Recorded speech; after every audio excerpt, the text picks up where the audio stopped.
Mr. President, distinguished members of the Court, it is an honour and privilege to appear before you on behalf of the United Arab Emirates.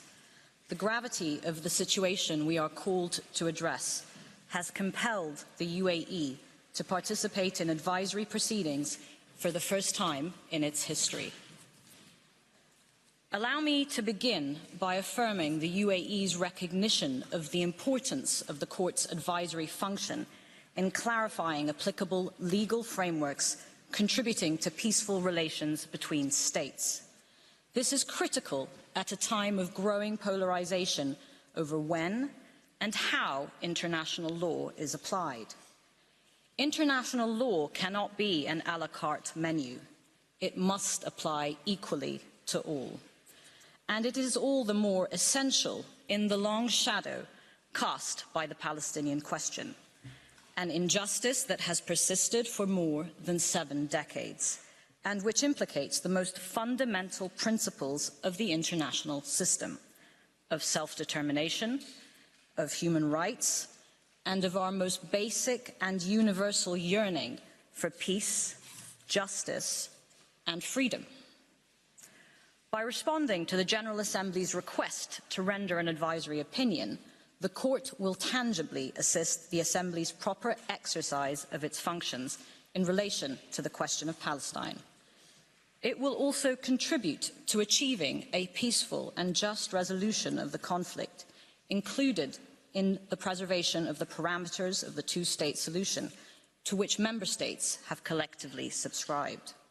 This is vital not only for Palestinians and Israelis, but for peace and stability in our region and beyond.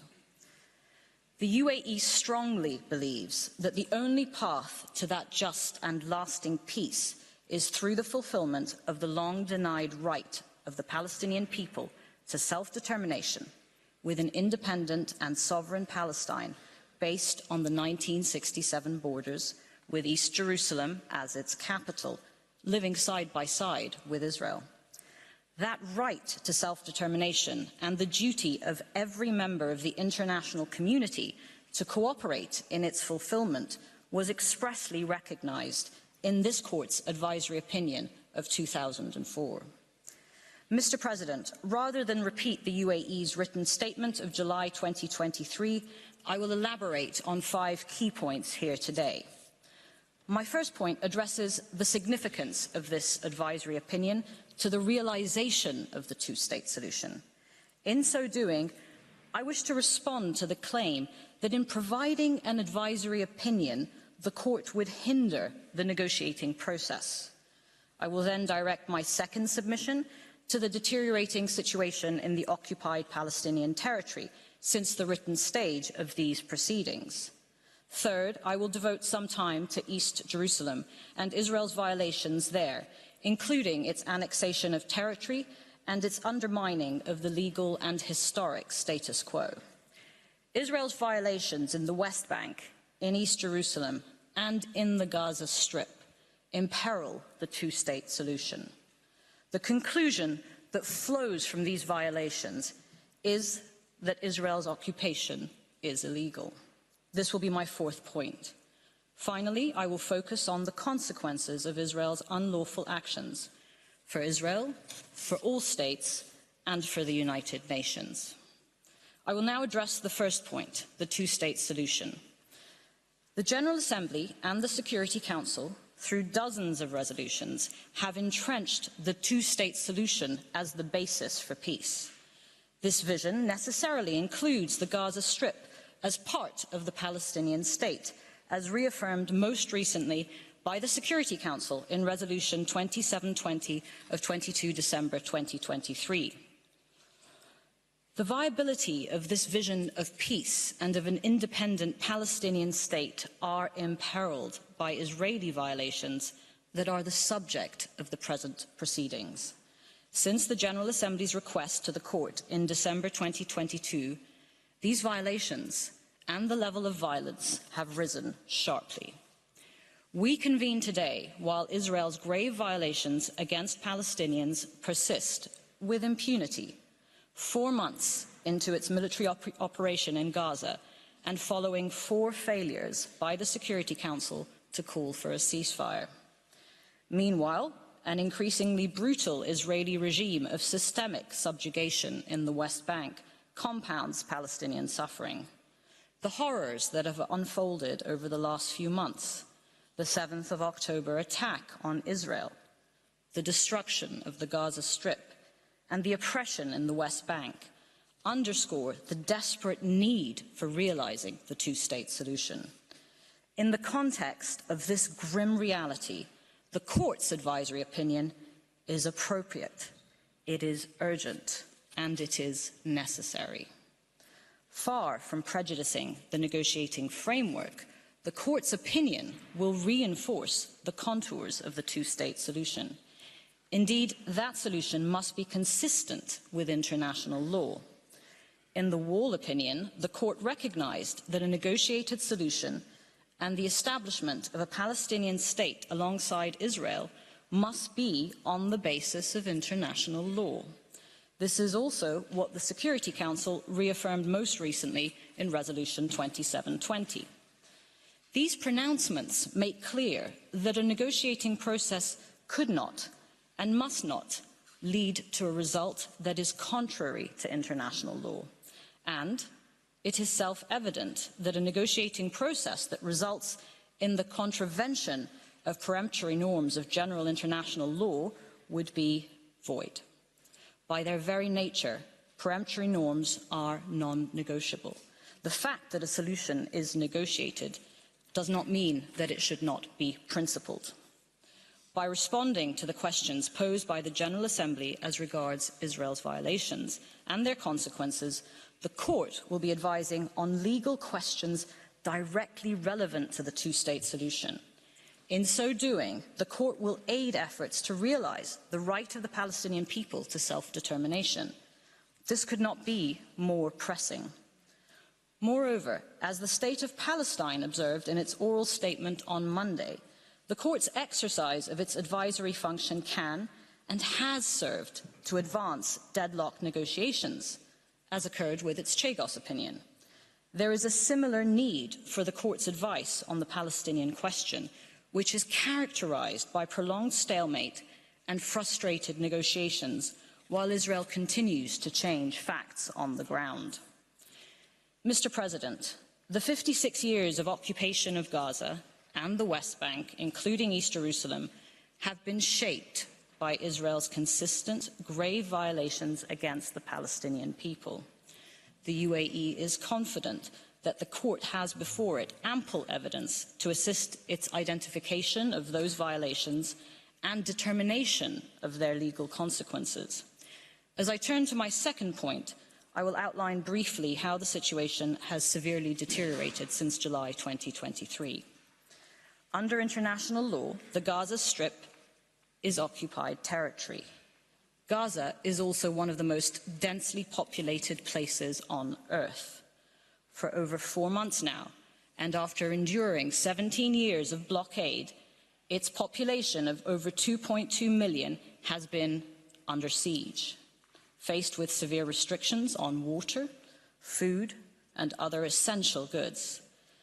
The level of human suffering faced by civilians in Gaza, predominantly women and children, is on a scale seldom seen in the modern era. Israel's indiscriminate attacks on the Gaza Strip have caused massive civilian casualties and the extensive destruction of homes, schools, and hospitals. Some 75% of Gaza's total population is displaced. I note here, Mr. President, the latest orders issued to the Israeli Defense Forces to plan for the evacuation of Rafah ahead of another military offensive. That offensive would leave the approximately 1.5 million displaced Gazans taking refuge in the city with nowhere to go. These plans have been met with the international community's resounding rejection. Israel has imposed a policy of collective punishment against the Palestinian people in violation of Article 33 of the Fourth Geneva Convention. Israel has repeatedly issued so-called evacuation orders that in effect seek to transfer Palestinians forcibly in violation of Article 49 of the Fourth Geneva Convention. Israel has also failed its duty of ensuring the food and medical supplies of the population in Gaza in violation of Article 55 of the Fourth Geneva Convention. Israel has further failed to protect the wounded and the sick in violation of Article 16 of the Fourth Geneva Convention. Each passing day is met with further violations of international humanitarian law. And while the eyes of the world are trained on its brutal military operation in Gaza, Israel's violations in the West Bank have intensified. As submitted to the court, a number of Israeli acts in the West Bank, including East Jerusalem, constitute grave breaches under the Fourth Geneva Convention. Israel's conduct also violates the right of the Palestinian people to self-determination, which lies at the heart of these proceedings. 2023 was by far the deadliest year for Palestinians in the West Bank since the United Nations began keeping records, more than tripling the previous high in 2022. 2023 also saw the highest levels of settler violence yet recorded by the United Nations.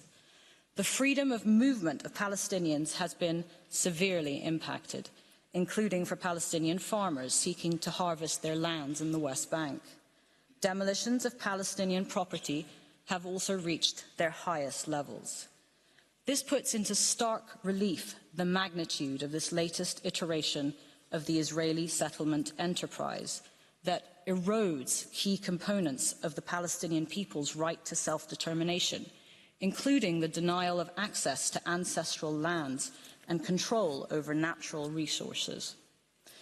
In addition, there has been an intensification of Israeli settlement construction that undermines the viability of the two-state solution. According to the Secretary-General, 2023 saw the highest reported level of Israeli approvals and support for settler housing in the West Bank, including East Jerusalem. I raise these recent developments to underline that the violations at the core of the questions posed by the General Assembly are not static. After decades of violent dehumanization, dispossession, and despair, the breaches resulting from the Israeli occupation in all parts of the occupied Palestinian territory are worsening at an alarming pace. I will now focus on Israel's long-standing violations in East Jerusalem. Jerusalem is a city of unique cultural and religious depth and texture that has occupied, through history, a place at the crossroads of cultures and civilizations. The city of Jerusalem has the unique feature of being sacred for all three Abrahamic religions and is home to a host of holy places. This feature has put a special imprint on the city's character, and the international community has accordingly underlined the need to preserve Jerusalem's unique spiritual and religious dimensions. If Jerusalem has, throughout its long history, represented one thing, it is tolerance. In the words of UNESCO, more than any other place in the world, Jerusalem embodies the hope and dream of dialogue between cultures, civilizations, and spiritual traditions, a dialogue through which mutual understanding between peoples may flourish.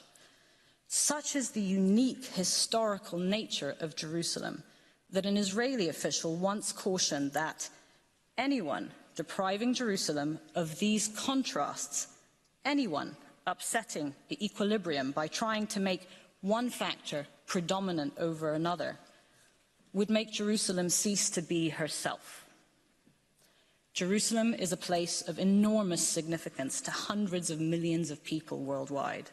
On account of their artistic, religious, and historical value, the Old City and the holy places are of exceptional importance to all humanity. Jerusalem's unique character has given rise to specific legal obligations as regards the rights of religious communities, including specific guarantees of access to the Christian, Jewish, and Islamic holy places. Since 1757, it has been the case that whoever holds Jerusalem is bound by this legal and historic status quo.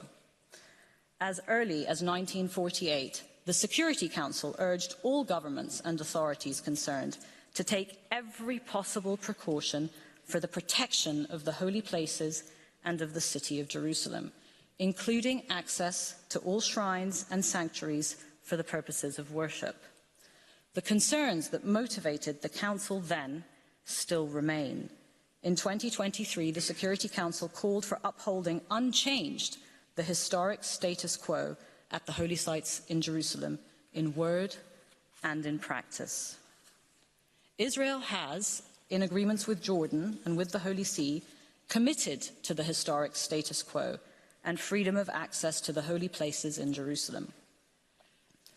In the Wall opinion, the court relied on such bilateral agreements, observing that they were part of the specific guarantees of access to holy places.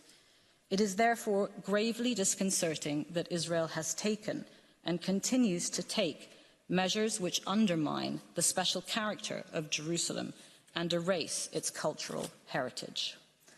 Israel is in breach of its obligations by repeatedly interfering with the holy places and hindering freedom of access to them. Since the start of the occupation in 1967, Muslims and Christians have been impeded from worshipping at their holiest sites. Also in breach of the historic status quo are Israel's excavations in Jerusalem.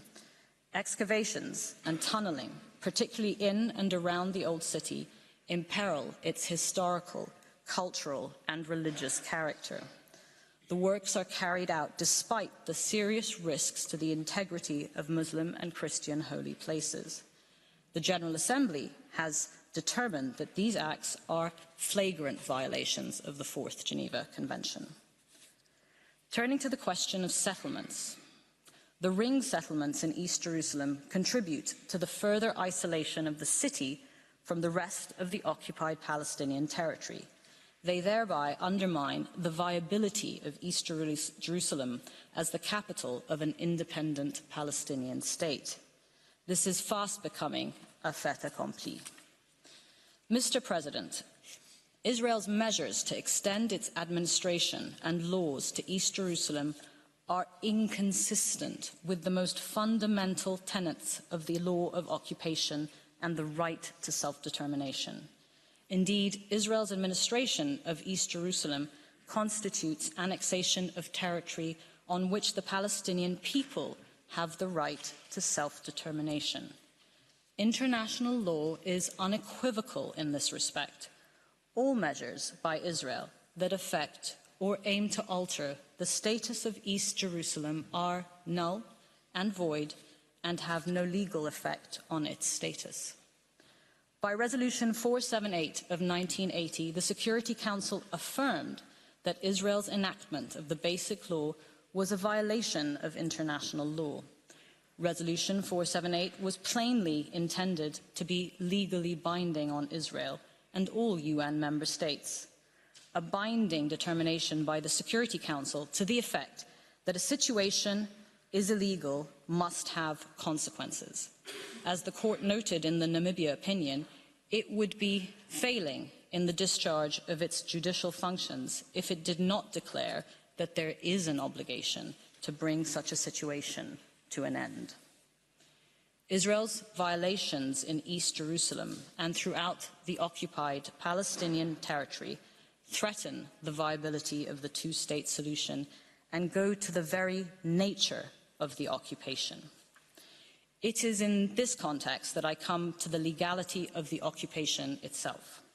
The Security Council reaffirmed in 1980 the overriding necessity for ending the prolonged occupation of Arab territories occupied by Israel since 1967.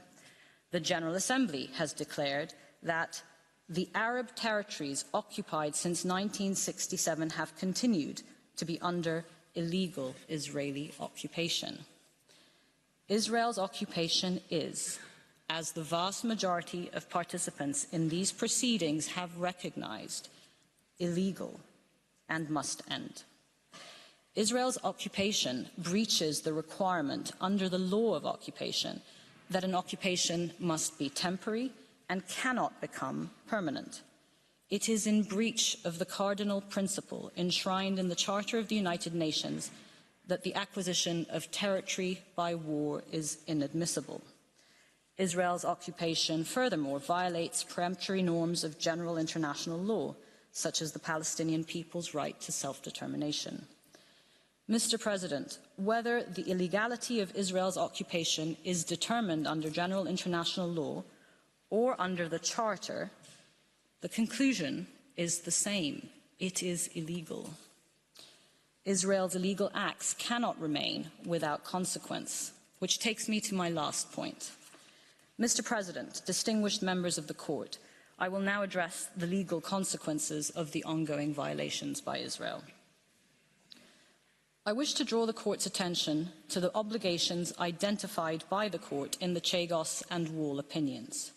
First, Israel has, inter alia, an obligation to comply with the primary obligations it has breached, an obligation to ensure cessation of those breaches, and an obligation to make reparation for the damage caused by those breaches.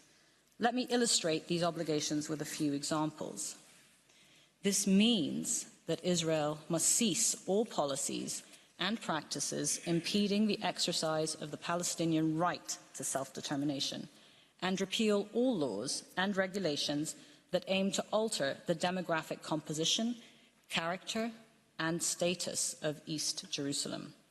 It also means that Israel must ensure freedom of access to the holy places and respect the legal and historic status quo. This means that Israel must comply with all its obligations as the occupying power in the occupied Palestinian territory in East Jerusalem, the West Bank, and the Gaza Strip. For example, Israel must bring into the Gaza Strip the necessary food and medical supplies to the Palestinian population, and it must end its siege and all practices depriving Palestinians of supplies essential to their survival. In practical terms, it must mean a ceasefire. It also means that Israel must stop its so-called evacuation orders and forcible transfers of Palestinians.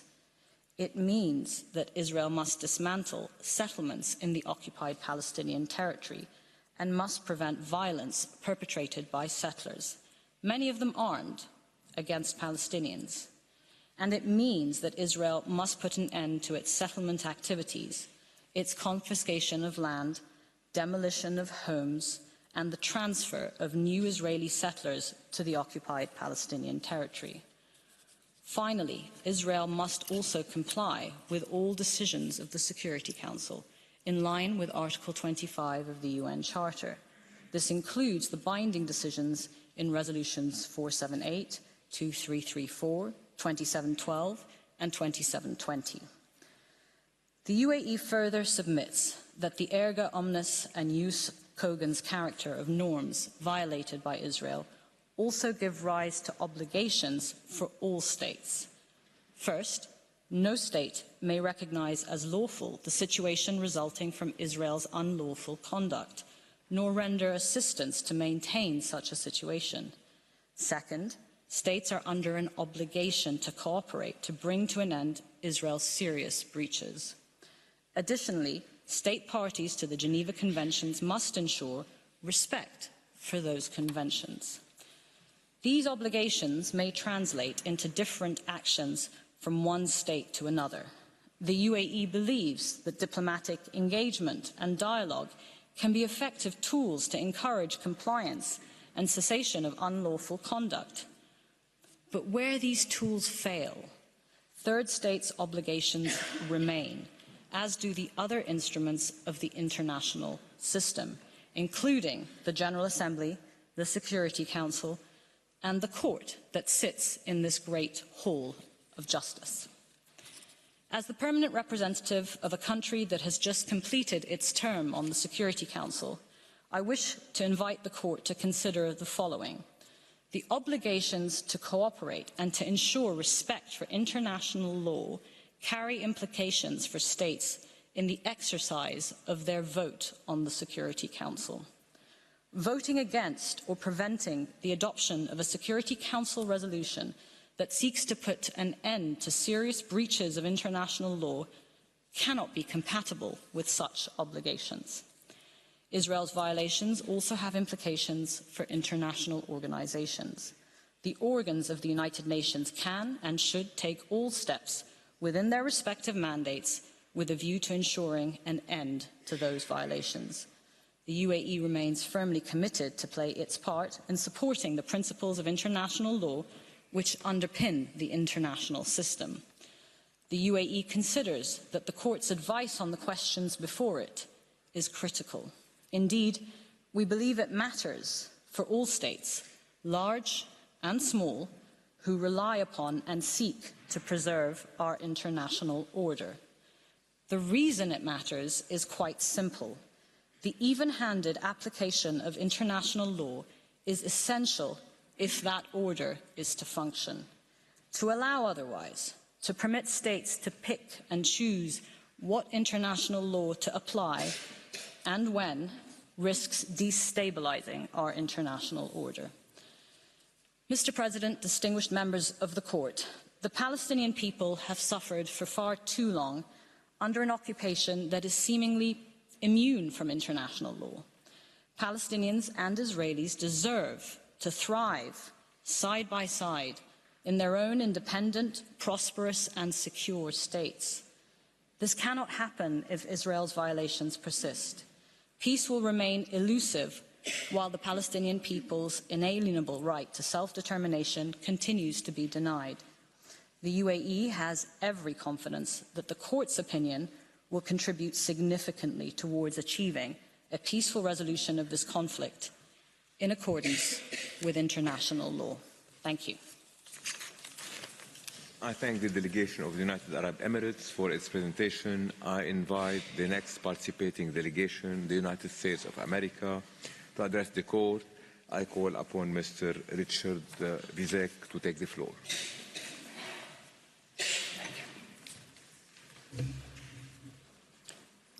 Thank you, Mr. President and members of the Court. I am honored to appear before you today on behalf of the United States of America. The Court has a serious and difficult task before it.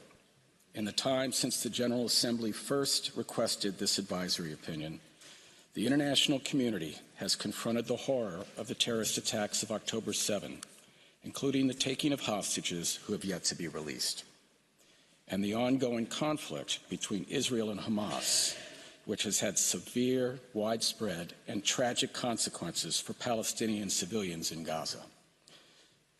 Violence, including extremist settler violence, also surged in the West Bank.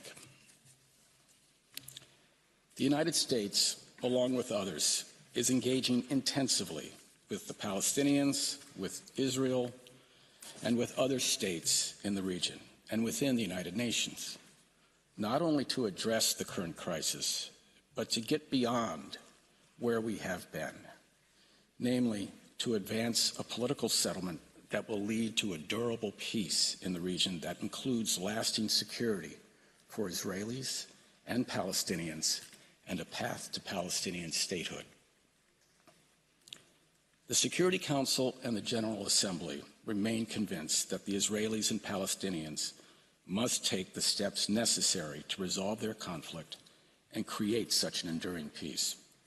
These principal organs of the United Nations have laid out and continue to endorse the path to achieve that peace through the principles first articulated in Security Council resolutions 242 and 338.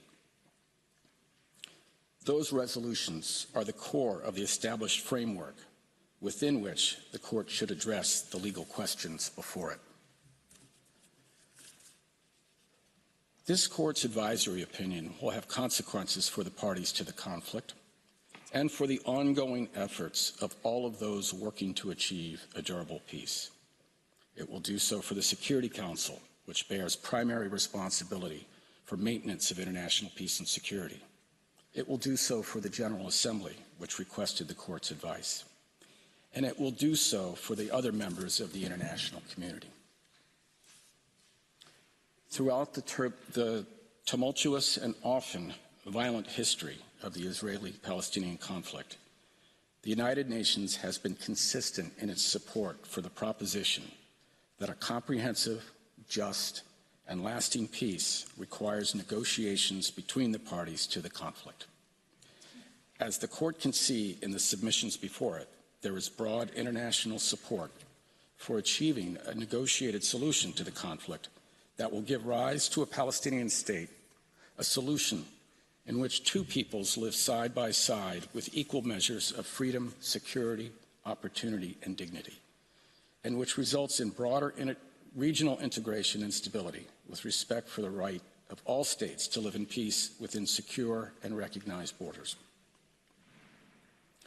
It is for these reasons that the United States encourages the Court to ensure that its opinion preserves and promotes the established framework and the prerogatives of the principal political organs of the United Nations to identify the appropriate measures to address this particular matter of international peace and security. Mr. President, members of the Court, it will not be possible in this statement to address every assertion or underlying assumption, including those with which the United States disagrees. Instead, my statement today will proceed in two parts. First, I will discuss the established framework set forth and endorsed by the Security Council and the General Assembly, as well as the widespread recognition that the parties must return to that framework as the pathway to durable peace. I will then address guiding considerations for the important role the Court should play in preserving and promoting that framework. Mr. President, members of the Court, the first time the General Assembly sought this Court's advice in relation to the Israeli-Palestinian conflict, the Court recognized that, and I quote, "This tragic situation can be brought to an end only through implementation in good faith of all relevant Security Council resolutions, in particular Resolutions 242, adopted in 1967, and 338, adopted in 1973.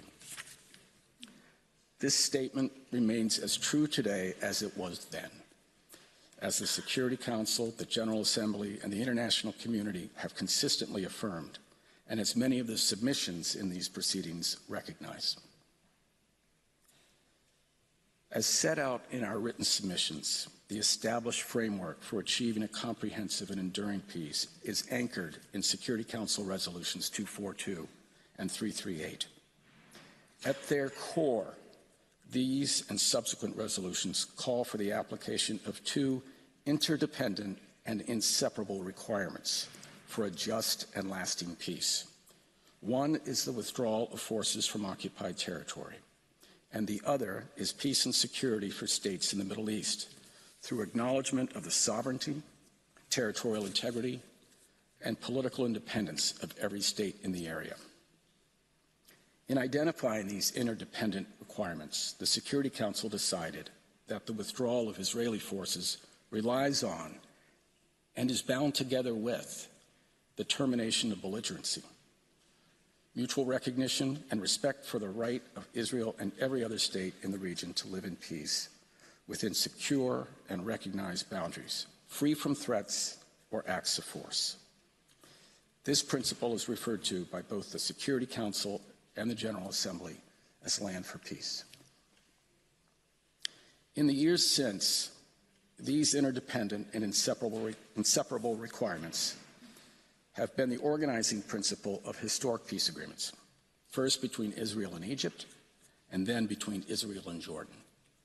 They were also adopted by Israel and the Palestinians in the Oslo Accords, though the promise of Oslo has yet to be fulfilled. The framework built upon these requirements remains the only basis for achieving a comprehensive peace in the region and between the parties. The Security Council and the General Assembly have reflected this time and again in their respective resolutions. This framework also remains the basis for ongoing U.S. efforts to facilitate a lasting peace. Earlier this month, U.S. Secretary of State Blinken traveled to the region for the 5th time since October 7 and discussed the sets of commitments that all parties would need to make. As he explained, there will be difficult choices necessary to realize the vision of the long elusive prospect of true peace and true security. He also reinforced that the diplomatic path to a just and lasting peace and to true security for all in the region continues to be a path to an Israel that is fully integrated into the region with normal relations with the countries of the region and with firm guarantees for its security. He underscored that this must include a concrete path to a Palestinian state living side by side in peace and security with Israel. The United States is not alone in this effort to achieve and sustain the goal of the established framework that the Security Council and the General Assembly have created and continue to endorse. Countries and organizations around the world, some of which are participating in these proceedings, continue to reiterate the imperative of reviving the peace process and urgently achieving a two-state solution. Our written comments collect a number of statements made to that effect. Mr. President, members of the Court, I turn now to the second part of my statement and the important role the Court can play in preserving and promoting this established framework. The Court has appropriately recognized that its role in rendering an advisory opinion is to assist the requesting UN organ while taking care to avoid a result that could undermine the determinations of the Security Council and its primary responsibility for the maintenance of international peace and security. This feature of the Court's advisory function has several important implications for the Court's work in this proceeding. I will discuss 3 of them. First and fundamentally, the Court should not take up the suggestion of some to interpret the questions in this proceeding as encompassing the entire question of Palestine. The request seeks advice only with respect to the legal consequences of the conduct of one of the parties to the underlying conflict. This one-sidedness, which contrasts with the reciprocity inherent in the established framework, necessarily must inform the Court's approach to this advisory proceeding. Second, contrary to the assertions of some participants, in calling for the Court to take this measured approach to the question referred, the United States is by no means suggesting there is no role for the Court, nor is it the position of the United States that the Court must refrain from considering violations of international law or the legal consequences thereof. Participants who have said as much have misunderstood us. Our argument is grounded in respect for the UN Charter and the roles and responsibilities assigned to the UN's principal organs. The Court's advisory function was designed to assist the UN's principal political organs in the proper performance of their respective functions. In exercising its advisory role, the Court must necessarily consider the extent to which the Security Council and General Assembly have taken action to address the matter of international peace and security, particularly where, as here, they have directly and repeatedly endorsed a specific framework for achieving peace. None of the Security Council's resolutions has suggested altering or departing from this framework.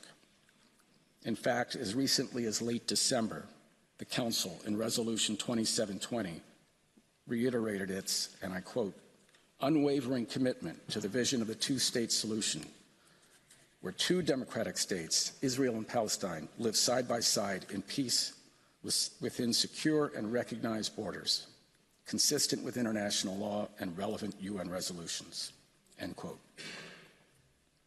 And at around the same time, the General Assembly likewise stressed in Resolution 78/192, quote, the urgency of achieving without delay an end to the Israeli occupation that began in 1967 and a just, lasting, and comprehensive peace settlement between the Palestinian and Israeli sides, based on the relevant resolutions of the United Nations, the Madrid Terms of Reference, including the principles of land for peace, the Arab Peace Initiative, and the Quartet Roadmap to a permanent two-state solution to the Israeli-Palestinian conflict. International law has a central and important role to play here. Within the established framework, the Security Council itself, including in recent resolutions 2172 and 2720, has demanded that all parties comply with their obligations under international law, including international humanitarian law. And within the framework, the Council has also sought to remove obstacles to the achievement of a two-state solution, including the establishment of civilian settlements, destruction of infrastructure, demolition of homes, and the failure to prevent acts of terrorism. The Council has likewise emphasized that the parties should be held to their commitments.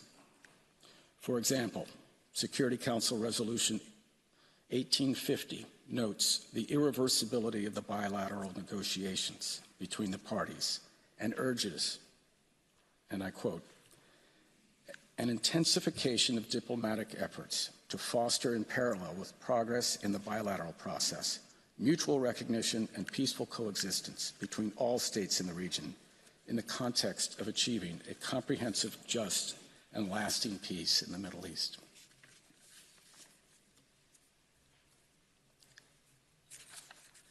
In any consideration by the Court of these or other issues, the challenge for the Court is how to provide its advice in a way that promotes the framework rather than disrupting its balance, potentially making the possibility of negotiations even more difficult. In this regard, it would not, as some participants suggest, be conducive to achievement of the established framework to issue an opinion that calls for a unilateral, immediate, and unconditional withdrawal by Israel that does not account for Israel's legitimate security needs. Whatever the Court's opinion on the legal consequences of particular violations of international law, such an outcome would be contrary to the established framework, which the Security Council and General Assembly have structured around the two interdependent and inseparable elements, not only withdrawal, but also the conditions necessary for peace and security for all states in the region. An enduring peace requires progress on both of these balanced elements. In addition, as noted in the U.S. written comments, the establishment of this framework by the Security Council and General Assembly is a salient feature of these proceedings, distinguishing it from other proceedings. Mr. President, members of the Court, as Secretary General Guterres remarked just a few weeks ago in connection with ending Israel's occupation, quote, a lasting end to the Israeli-Palestinian conflict can only come through a two-state solution.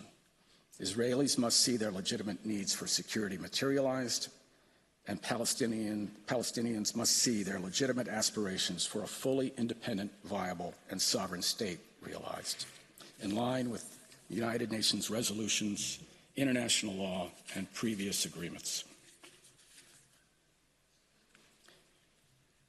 Under the established framework, any movement towards Israel's withdrawal from the West Bank and Gaza requires consideration of Israel's very real security needs. We were all reminded of those security needs on October 7, and they persist. Regrettably, those needs have been ignored by many of the participants in asserting how the Court should consider the questions before it. In sum, it is important that the Court keep in mind the balance that the Security Council and General Assembly have determined is necessary to provide the best chance for durable peace.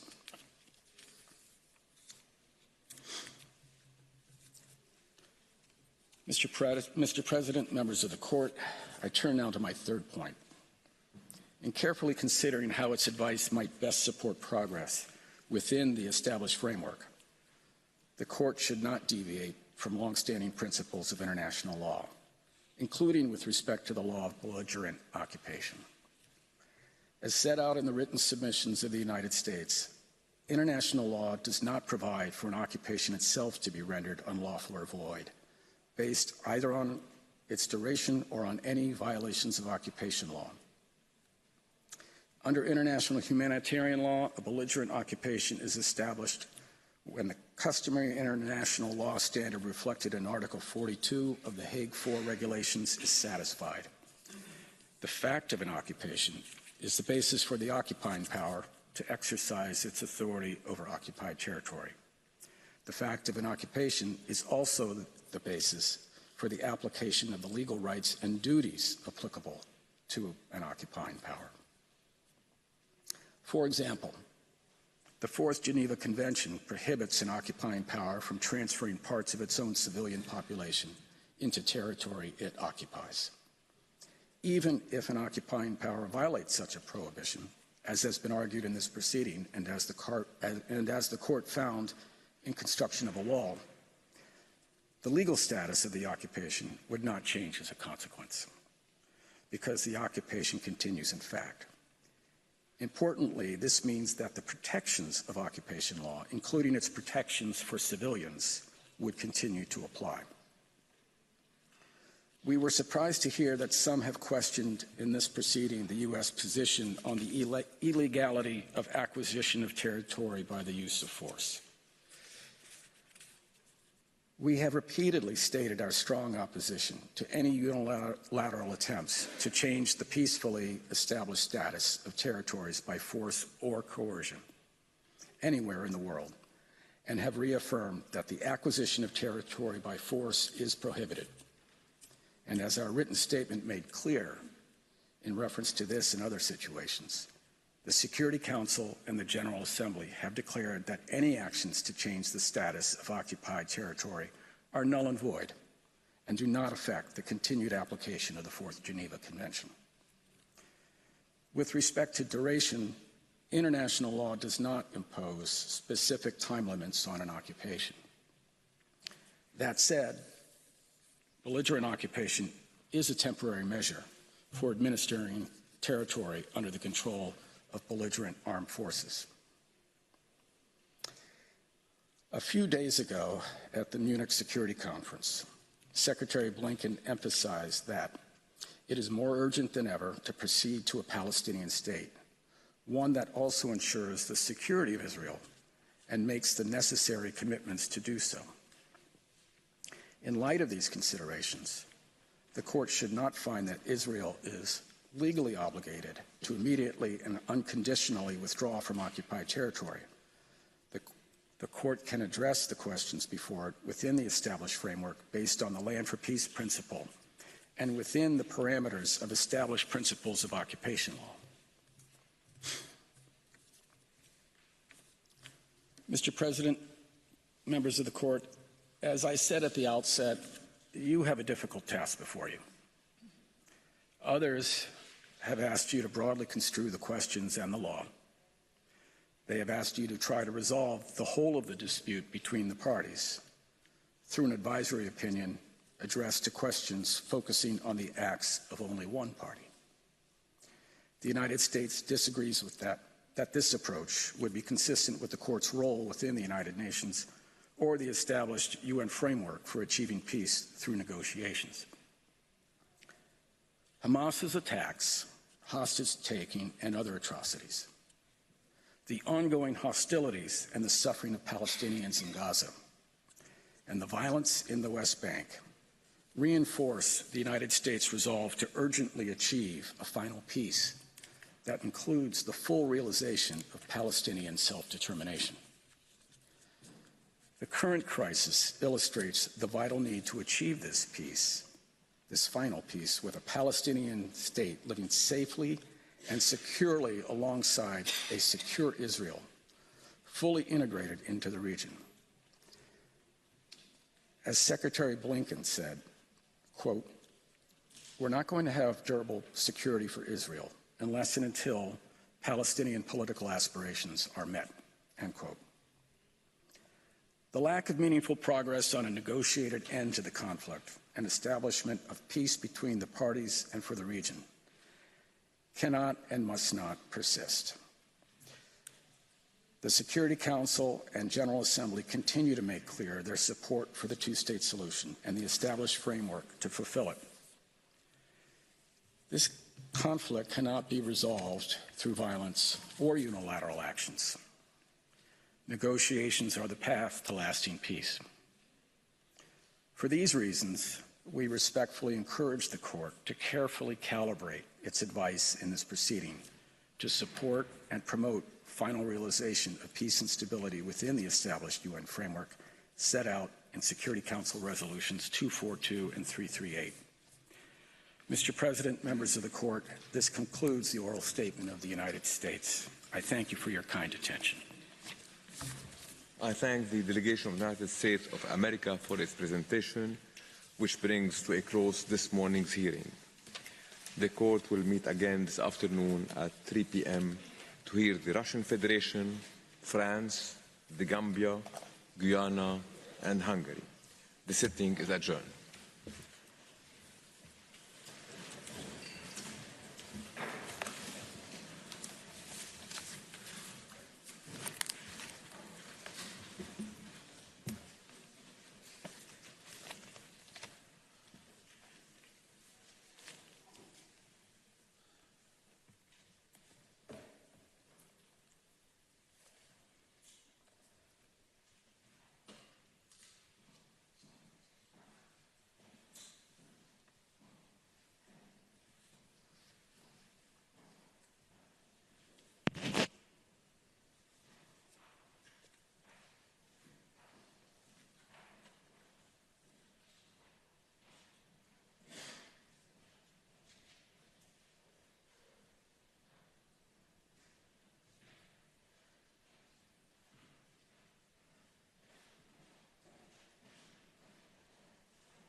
الشعب الفلسطيني بعد عقود من التهميش.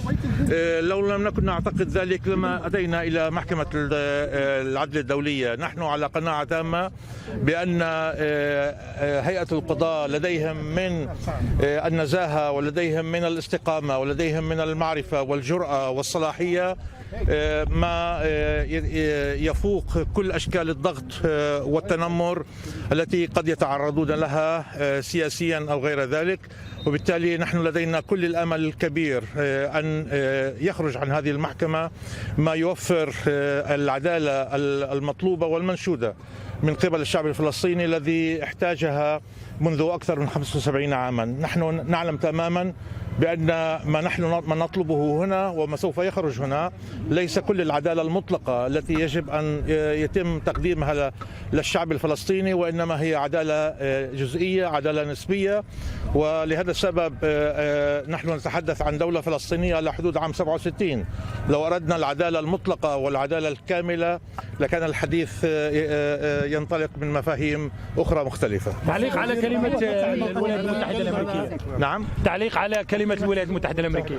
لم يأتوا بجديد، هم أعادوا ما كتبوه في المداخلات المكتوبة، لم يتطرقوا إلى جديد. واضح تماما أن لديهم قلق كبير، هذا القلق انعكس في طبيعة المداخلة، وبالتأكيد هذا مؤشر مهم بالنسبة لنا. وهم يريدون إعادة الملف بالكامل إلى المجلس الأمن وإلى الجمعية العامة، وهم يدركون بأنهم لا يملكون أي صلاحية في محكمة العدل الدولية إلا إذا كان هناك ضغوط لا نعرفها موجهة باتجاه هيئة القضاء كل على حدة، ولكن لا نعتقد ذلك. أعتقد أن هناك ما يكفي من النزاهة والاستقامة والمسؤولية العالية والشجاعة والخبرة الكافية لدى هيئة القضاء لاتخاذ هذه القرارات المطلوبة والمناسبة. وبالتالي نحن نعتقد بأن ما جاء من قبل الوفد الأمريكي كان متوقعا ولم يخرجوا عن الإطار الذي حددوه لأنفسهم منذ اليوم الأول. نعم واضح تماما أنه كان موقفا سياسيا أكثر من موقفا قانونيا. تطرقوا إلى كلمات ومداخلات كثيرة لوزير الخارجية بلينكن في عديد المناسبات للتركيز على البعد السياسي في الموضوع بشكل كامل، لأنهم لو دخلوا في الإطار القانوني لفقدوا أي إمكانية للحديث بأي نقطة من هذه النقاط. وبالتالي هم ركزوا على البعد السياسي وحاولوا أن يطلبوا من المحكمة أن تكون أكثر اعتدالا وعدالة في النظر إلى الموضوع برمته. إذن أعتقد بأنه المداخلة ليست بجديد، مداخلة فيها بعد سياسي أكثر من قانوني، والمداخلة تؤكد على ضعف الموقف الأمريكي حيال ما يتم مناقشته هنا في محكمة العدل الدولية.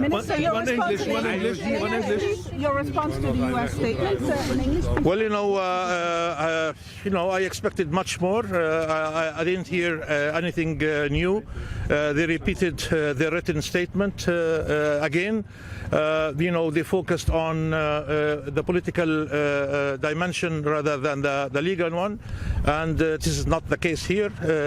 But anyway, they even quoted Secretary Blinken more than twice, which really reflects, that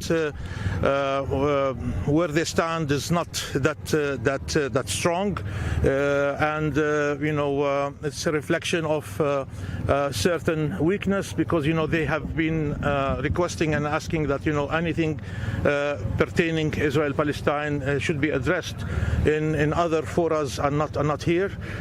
But we tried the other forums for the last 75 years, and we confronted exactly them, the U.S. veto and the U.S. hegemony, over decision-making processes within the UN system. And that's why we came to the ICJ, because we felt that the Americans they cannot perform in the same way like they have really performed, in the United Nations system, because here we have judges who will decide based on their judgment, based on the facts, based on the legal system, based on international law, and based on what they have really heard and what they possess in terms of knowledge and experience. The Netherlands Thank you. had nothing to say about the Netherlands had nothing to say about the situation Israel and Palestine. They just talked about the law with no reference at all. Has the Netherlands changed its position? Well, I cannot really speak about each and every presentation, but what I want really to say is that until this moment we did not hear any presentation that contradicts what we have really said and what we do expect. The majority until this moment and all presentations until this moment, they coincide very well with our expectation. We will try to hear Hungary this afternoon, and you know that Hungary is the agent and the representative of Israel within the European Union and beyond, and so we will see what they will say regarding this matter. But that won't make any difference because Hungary is being really labeled as an Israeli agent. مع الوزير لو سمحت، هل فوجئت بالبيان الامريكي اليوم ام كنت تتوقعه؟ لا أنا لم أتفاجأ. You guys are saying anything? Kannst du mal kurz halten? If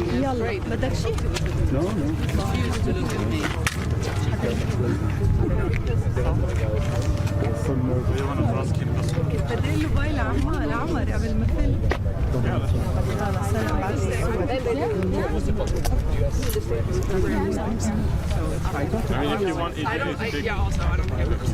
Better go. Let me know.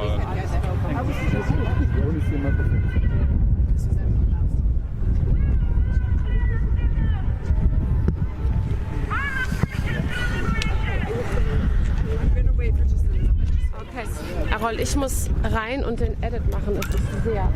Keine Karte mehr. Oh, fuck. Okay. Es ist super unlikely, dass die was sagen. Ja? Aber sicher die Mollywag auch noch ein bisschen hier? Nee, du lässt die Karte hier. Ich muss nämlich das Hearing jetzt schneiden. Da würde ich dich hier draußen lassen. Okay, ich warte einfach.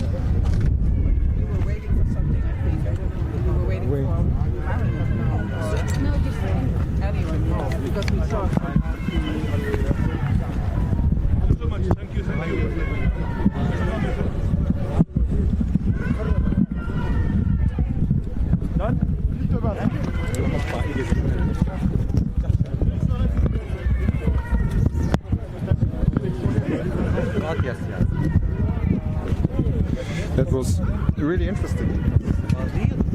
So we wait for the Americans, yeah? Yeah, I don't think they're going. That's okay. We can wait here. Is the American coming out? They're not going to speak. They never speak. No. But they will come. They'll come out. Get them on the film, I guess. Has the U.S. changed its position? I mean, they oppose the environment. But I think what they said in court today was a bit more comatose than I suspected they were. You want to go back to it? Yeah. It's like what's going on in the environment. There's nothing there anyway. I mean, their stance on the law. Shall I?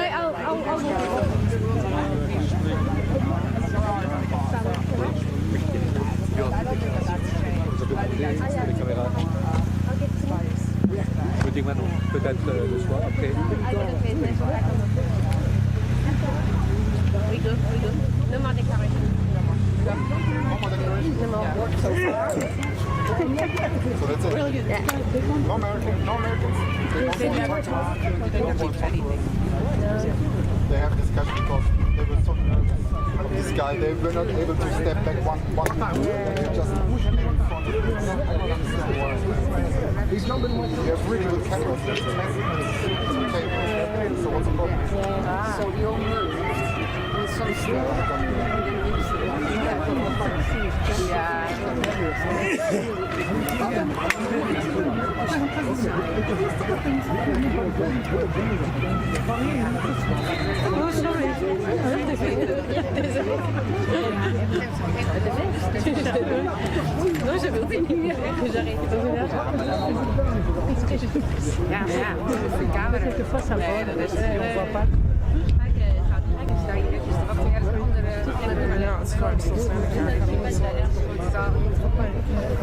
got a response of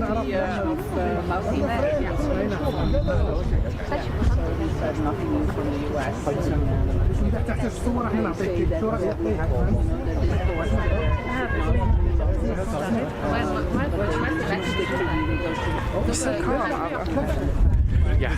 Caméra de l'autre côté. Ouais, derrière. Non, on leur donne une. Ah, d'accord. So that was a Palestinian foreign minister. So, going down. En fait, déjà.